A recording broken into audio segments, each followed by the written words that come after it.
reference to the 2.1 assignment in Blackboard. That's what's over here on this side, you know.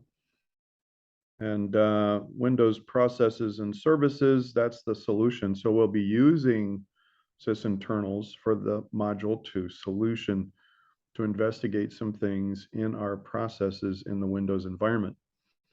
There's a lot of really cool YouTube videos each season, but I'd like to try to stick with the ones we've identified earlier. I just want to validate those links to make sure they're still there. When you download, when 2.1 is posted, what you're going to do is essentially open up a zip file. And when you double click it, it will open up and unpack. And all you want to do is to use Control A to highlight all the contents inside of sysinternals, right? And then you're going to copy those. And then in your temp folder, you're going to create a new folder called sysinternals. So you'll, in your downloads folder, you'll see sysinternals.zip or something like that. And then in your temp folder, if you haven't got a temp folder on your C drive, you'll want to create one. You'll have a subfolder for the directory temp and call it sysinternals.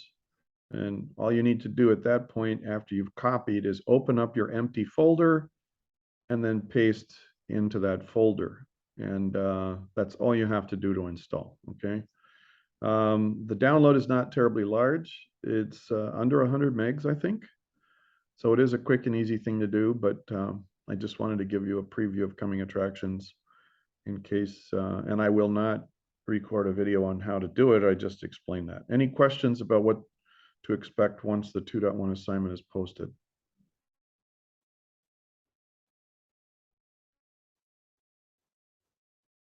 Okay, so what we want to do is continue and finish our review. Can everybody see our screen?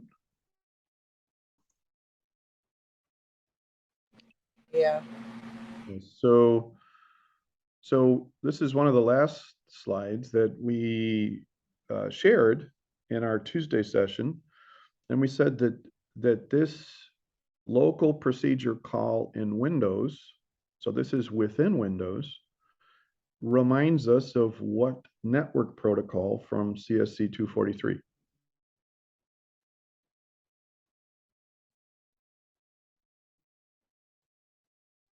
Anyone? TCP. Yes. Yes. It's like the TCP UDP protocol suite where you have connection requests and responses. And of course, UDP is more message based, and it doesn't have guaranteed delivery. But the fact that you have connection requests and you have this two-way flow between client and server, it really does reflect that network protocol, except that it's all happening under the hood within a single Windows machine. What do we call the equivalent? What do we call the equivalent communication method in the Linux environment? Instead of calling it a local procedure call, we call the Linux version what?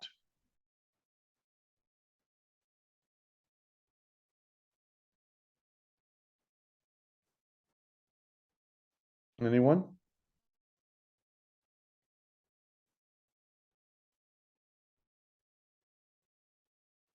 Remote procedure call?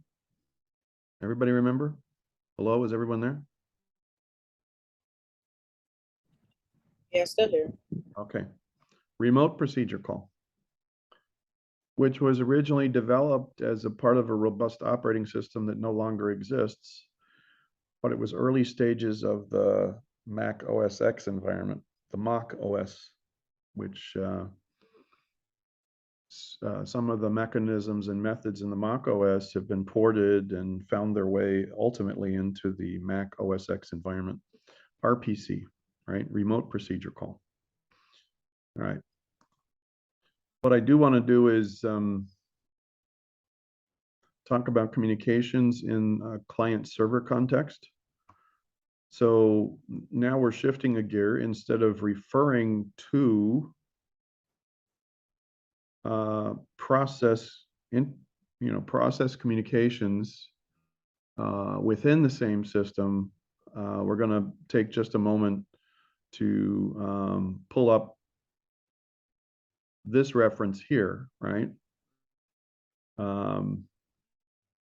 Talk about how processes can communicate between systems. So we're not within the same system anymore. We're talking about a network environment. Everybody remember the sockets from CSC 243?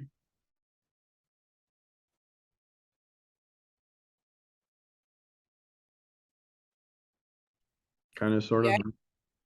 Okay. So you create a socket, a network socket on the server side to listen for client requests. A client creates a socket in order to be able to initiate a request from the server, right? Now, the term RPC is more universally used between systems in the client server context. So even though RPC originates with inter-process communications in a Linux, on a individual Linux system, that term is also used. That term is also used for situations across a network. We'll review how pipes work and how they differ, and the remote method invocation used in Java. Now, did Dr. Boumediene ever get a chance to work on this with you in CSC 310 or in CSC 242? Remote method invocation? I'm taking a 310 class right now, but we haven't talked about that yet. Okay. So this actually might be useful information as you're doing 310. So this is pretty timely, actually. So just remember, in Java, a way to work client-server communication is through remote method invocation. A socket is defined as an endpoint for communication, and it involves a combination of the IP address and the port. Remember that on the server side, they're relatively low numbers, typically below 1,000 for well-known standard services running on a server, okay? There are exceptions. In particular, SQL Server has like a 1,300, somewhere in the 1,300 range. And then there's some stuff for Active Directory that's higher up in the 3389 port range. But typically, most server systems that are engaging in client-server communications use something in the well-known port range. So if it's 1024 or less, it tends to be a server. The highest port numbers are typically used and assigned used by clients, and they're assigned when a connection to a client occurs, and those are referred to as ephemeral ports because they're temporarily assigned. So the standard service ports that a server use would not change, but as different clients connect to the server, they're picking up different port numbers. Each IP address and port combination is unique for every connection. So even if a single client has multiple connections to the same server, depending on how the software is written, it's not uncommon to see multiple connections to the same server and the same port where the listening is occurring. Any questions about this screen? This is really kind of a review.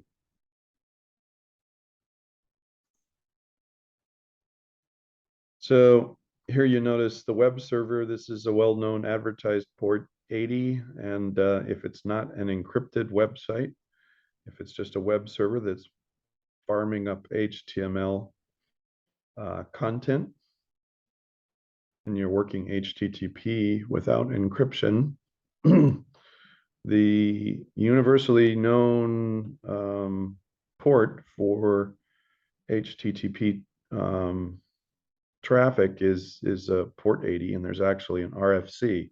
So it is an industry standard. Here you have a host that wants to connect to the web server, and it picks up port 1625, so it's higher than that 1000 cutoff point.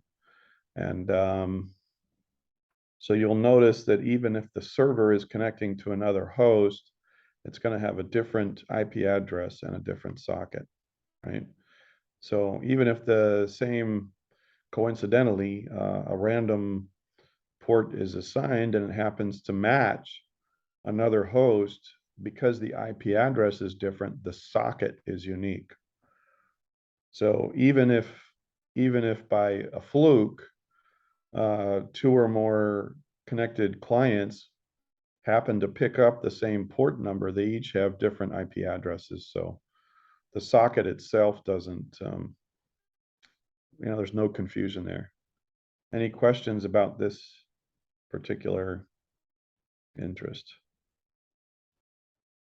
So this is Java code to initiate a server socket, right?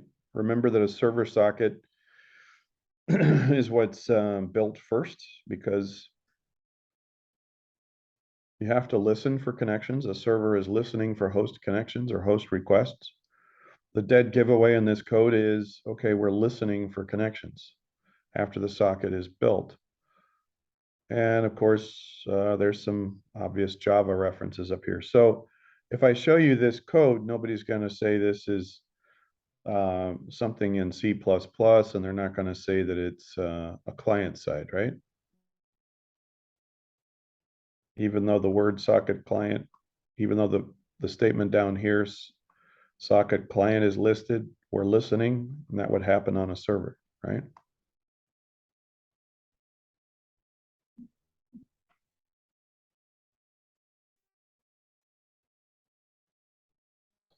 RPC, remote procedure calls. So what we're doing is providing an abstraction for procedure calls between two systems, as opposed to within the same system in Linux.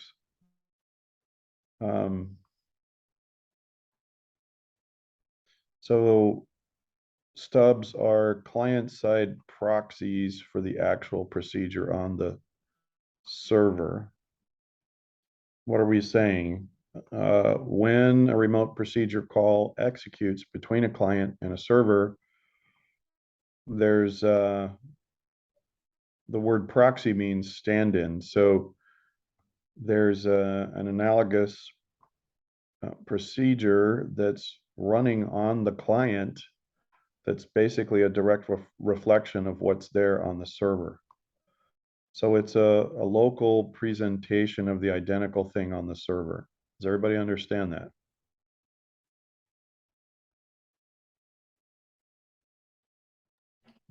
Yeah.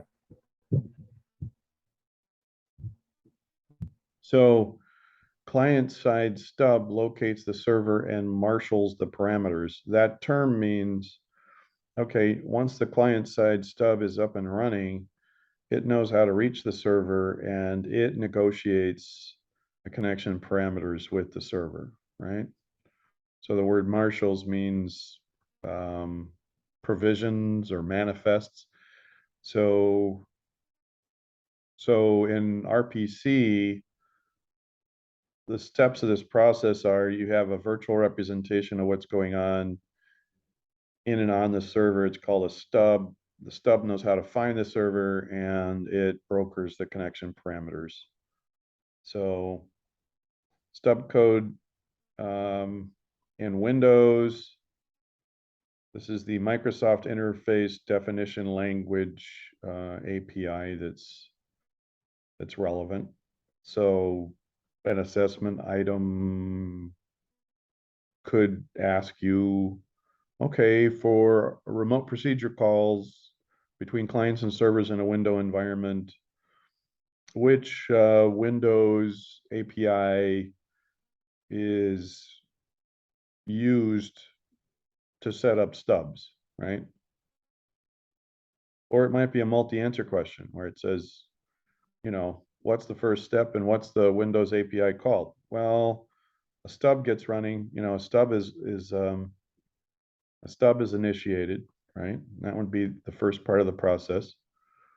And then the stub is going to communicate with the server. So that's the second half of this. But in order to get that stub up and running, you're using the Microsoft Interface Definition language. Any questions about this? Middle. Now, middle, I don't want to confuse anyone with the term middleware, but if you understand the context for how a stub is, what it is and how it works, it's really kind of a middle, it's almost like a middleware component.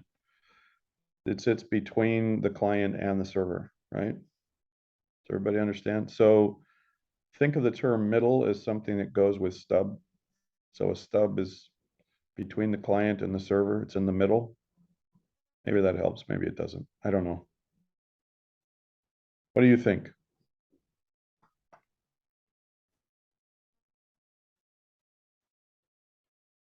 It's awfully quiet there.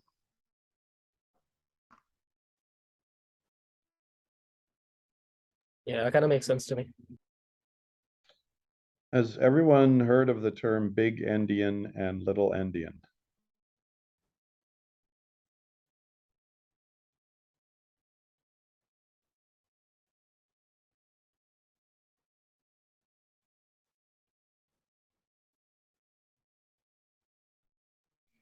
No. So in a communication scenario, one of the things to understand is that for some systems, the convention is to transmit and receive the most significant bits of a binary value. Okay? Let's just review very quickly.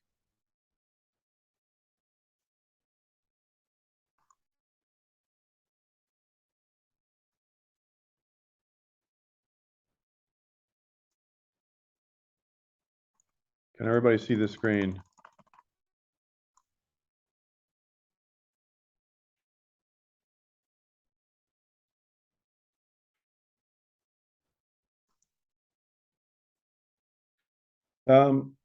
Which end of this binary value, okay, we have two nibbles, right? Which make a byte. Which bit in this eight binary digit stream is the most significant, meaning it reflects the greatest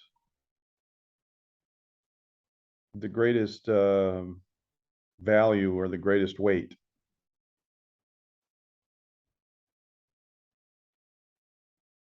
Would it be the ones place or the twos place or the fours place or the eights place or 16's place, 32's place, 64's place, or 128?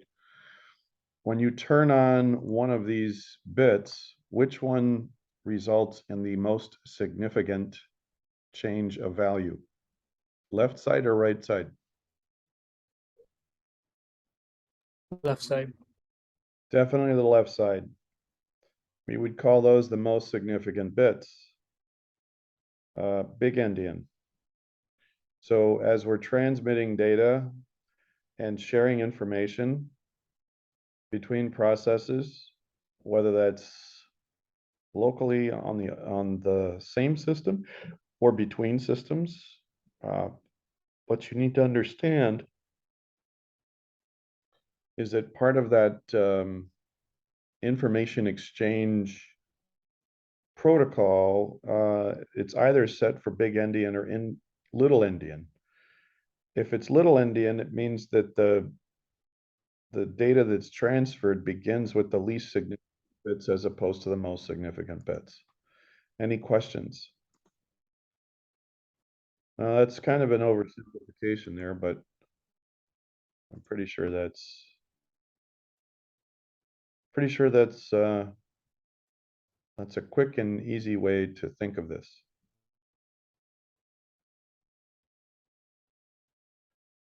Now,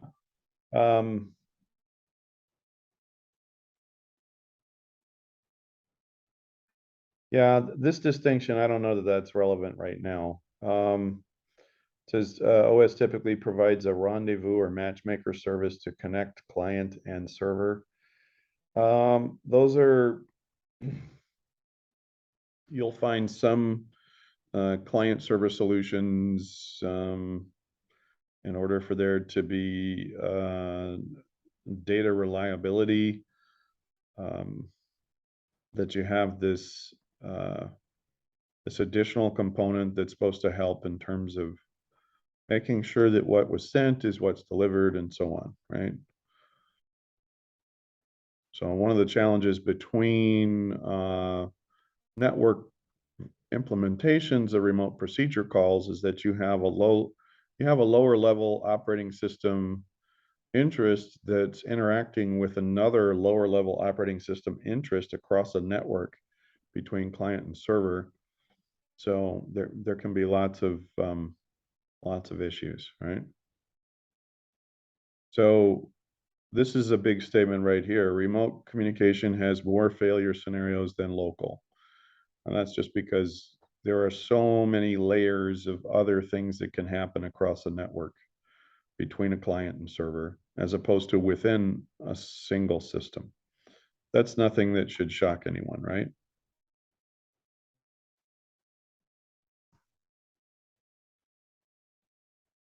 So this is a diagram of the execution of remote procedure calls. I do not expect you to know each of the components and be able to draw the diagram and label the components, but it is important to become familiar with the general ideas there. So you see this term matchmaker here. That's the intermediate process. So this is one way that you connection is brokered.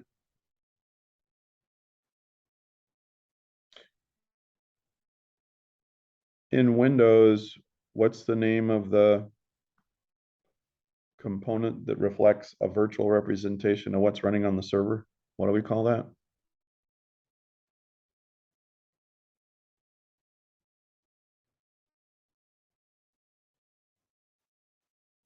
Stub. Is this happening in Linux or in Windows?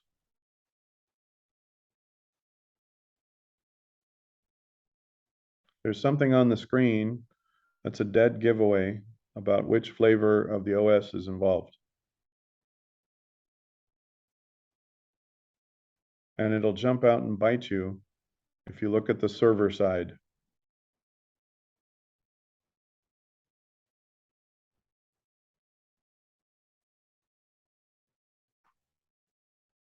What is this word right here? Someone, anyone, please.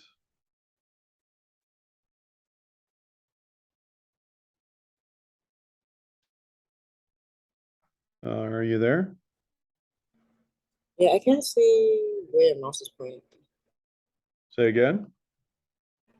I couldn't see where your mouse was pointing at. Oh, Right here.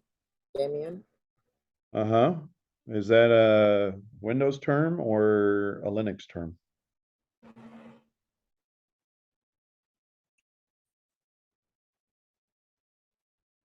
A process, say again? Linux. Linux is correct, yeah. So a process that's running and active in Linux is called a daemon. And a process that's running and active in Windows is typically referred to as a service. So pipes. Has anyone ever heard of the term pipe?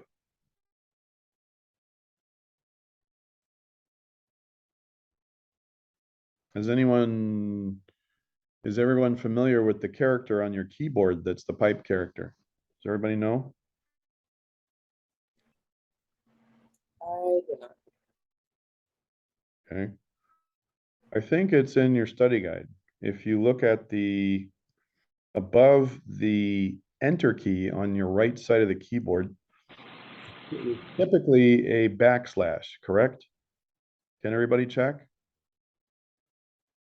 And then if you hit the shift key, the character right above that is the pipe.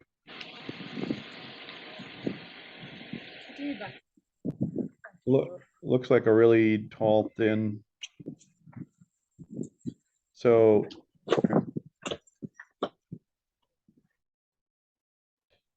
here's the important thing to know.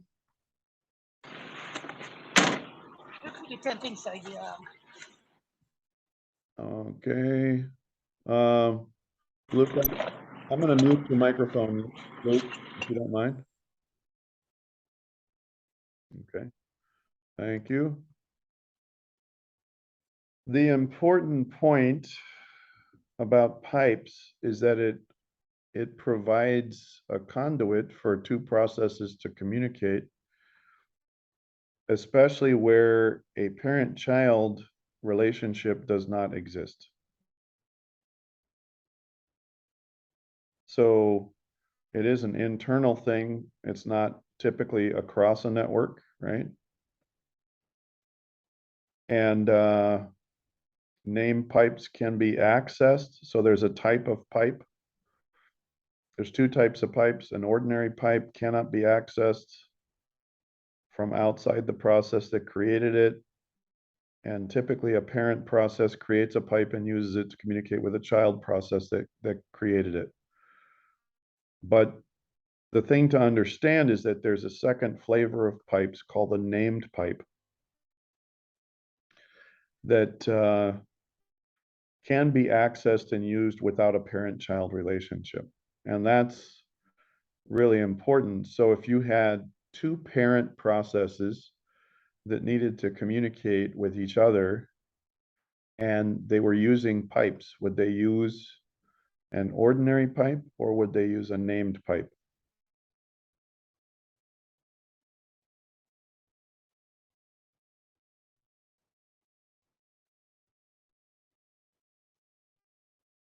All right, I'm going to ask the question again.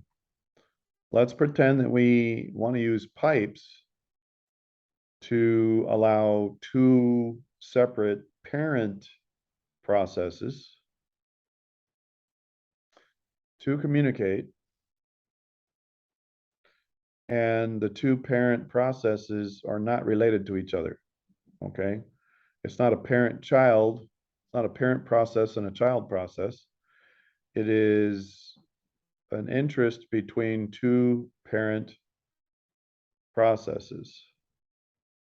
Which of the two pipe types, there's a tongue twister, which of the two pipe types would allow you to operate in that context?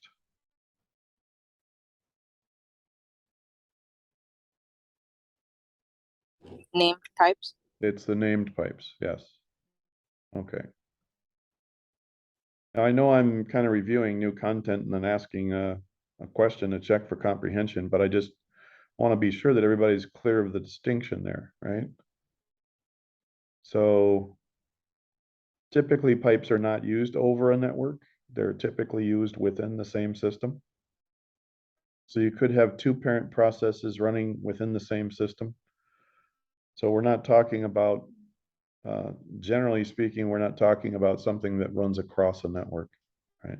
Now there are exceptions to that, but in any case, those are the basics about pipes.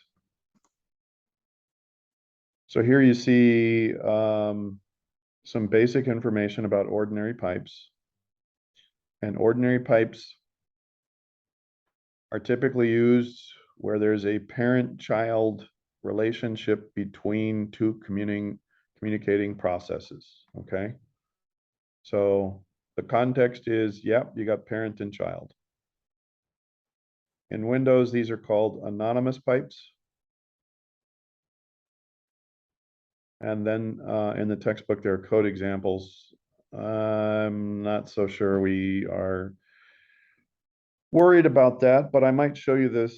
I might show you this diagram and ask you which type of pipe is this? Is it ordinary or is it named, right? So the producer writes to one end, the right end of the pipe. The consumer reads from the other end, the read end of the pipe. So you have this producer-consumer context as well. We talked about that in our last class, that a lot of times when you have inter-process communications, you have this, you have a series of methods and challenges, and so, you know, a lot of times people describe that as a producer-consumer challenge, right? So the right end of the pipe. Now, if the child on this side were writing something that was intended for the parent to read,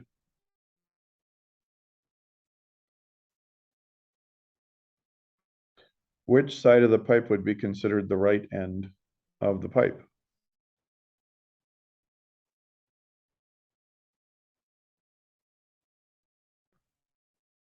Well, I'm not trying to trick you. I'm just trying to make a point that if a child is trying to pass data to the parent, it's producing data and writing it into this end of the pipe. So when you're developing, you know, application statements, right? If you're coding to create this kind of method, the thing to remember is that the right end of the pipe is wherever the data is originating, it's being produced, right, by the producer. So the parent could be the producer and the child could be the consumer, and vice versa.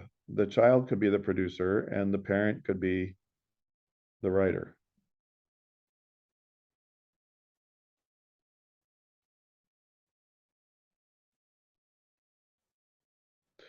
So what are we saying? If there's a pipe that's formed between parent and child and the parent is communicating to the child, it's common for you to use more than one pipe, okay?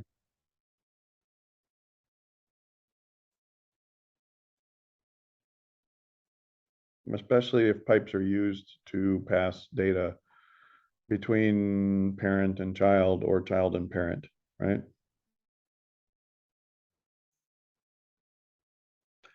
It says named pipes are more powerful than ordinary pipes. Communication is bidirectional. So let's go back here. If you have a parent passing data to the child, you're using an ordinary pipe to do that. And this end would be the right end, and this end would be the read end. But if you're using an ordinary pipe from the child side to the parent, then this, you'd have a second pipe if you were to create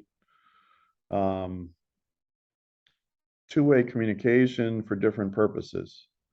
So let's talk about this a little bit. You could have a process in the parent and the child that's exchanging data, but you could have different data interests. So the parent could be communicating command and control information to the child, and the child could be reporting back to the parent on separate issues. So what am I saying? If you're using ordinary pipes, you have to have more than one, okay? Because typically they're considered unidirectional. The notion of context is really important. And there could be cases where a parent is exchanging data with a child to direct traffic, so to speak, right? I mean, the whole idea of a parent and a child, who's in charge. And then a child process could be returning other process and other data back to the parent, depending on how processes are designed. If you intend to do something two-way up front, and it's not separate communication channels for different purposes, then, well, so which one would have more control? The ordinary pipes that tend to be one way and tightly defined, where you'd have to dictate how those one-way pipes were built, or the named pipes that by nature are bidirectional, and you can engage not just parent and child, but you can also engage between parent or between processes where no children are involved. Which one do you think would be easier to exploit?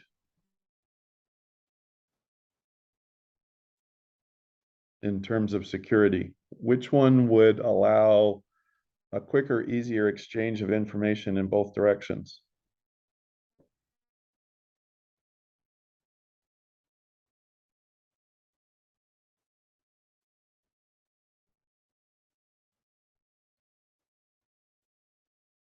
Did I lose you? I'm kind of confused. Can you repeat the question? Okay. So ordinary pipes typically involve a parent-child relationship, right? So it's communication between two processes that typically involve a parent and a child process. So you have a parent process, and it spawns a child process, and ordinary pipes are by intent unidirectional. Now, I said one thing to be careful of is that there can be cases where a child is using an ordinary pipe to communicate things back to the parent. So the child end of the pipe, where the child is producing information for the parent to receive, would be the write end, and the parent would be the read end, right? So the intent of an ordinary pipe is that it tends to be unidirectional in nature. So what am I saying? There could be cases where you have to have tighter control and more definition between what a parent dictates for a child process. And that's kind of an oversimplification, but maybe a parent process needs to communicate data to the child for command and control purposes, for lack of a better term. The child may need to be able to communicate with the parent across the pipe to relay feedback to the parent, right? And it may or may not have to do with the same process. It may or may not have to do with the same context. It may have, they may have totally different contexts. So the parent might say, here, make sure you use this address range to post data from the mouse input output. And the child could have a pipe going back to the parent saying, oh, here's the data from the keyboard, right? So you can have producer and consumer scenarios originating from either the parent side or the child side, but you have to be intentional about how you set it up and how you code this, right? Your author says that named pipes are more powerful than ordinary pipes because communication is bidirectional in nature, and you don't have the constraint of a parent-child relationship. So you can use a named pipe. You can use a named pipe between parent and child, and you can use named pipes between parent processes, right? Separate, different processes that don't have any parent-child relationship, right? So my question was, which method of use or context for pipes would be more problematic in terms of security because it's more open-ended. Does that help clarify the question?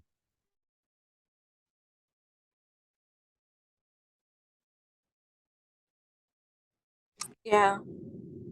So which one do you think would be easier for a hacker to exploit based on the design differences between ordinary and named pipes? Oh, see, several processes can use the named pipe for communication. So you have a named pipe and other processes can hitch a ride. Which one do you think would involve more thought and time and energy up front, and which one do you think would be quicker and easier to implement, but more problematic in terms of security concepts?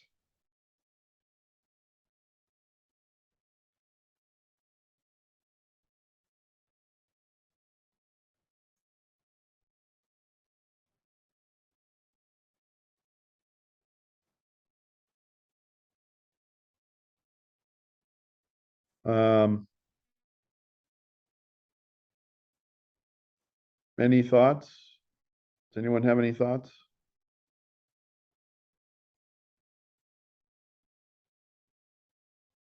So look, named pipes are also in use both on Unix and Windows systems.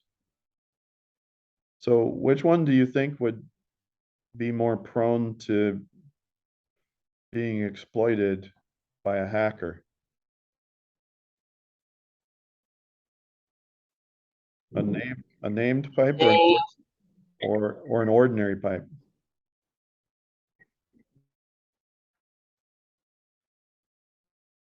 Did someone answered?